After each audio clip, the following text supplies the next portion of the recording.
జరిగిన మహిళలకు అన్యాయానికి ఎక్కడైనా తెలంగాణ మొత్తం ప్రతి ఇంట్లో ఉన్న ఆడపిల్లలు ఒక పులిలాగా మారి రేవంత్ రెడ్డి మీద కక్ష తీసుకునే రోజు తప్పకుండా వస్తుంది.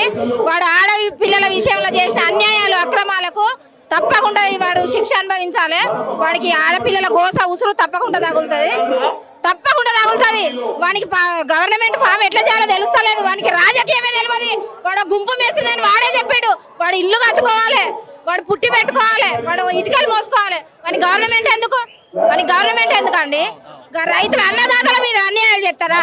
అన్నదాత లేకపోతే వీళ్ళందరి పరిస్థితి తినకుండా ఆకలి సావులు చావాలి.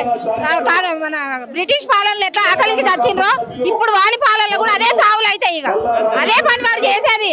కేసీఆర్ గవర్నమెంట్ ఒక మంచి పాలనను అందించే గవర్నమెంట్ను ప్రజలను మభ్యపెట్టి వాళ్ళని ప్రభావాలకు గురి చేసి ఓట్లు వేయించుకొని ఒక గవర్నమెంట్ ఫామ్ చేసుకున్నాడు తప్ప వానికి ఏం చేయరాదు.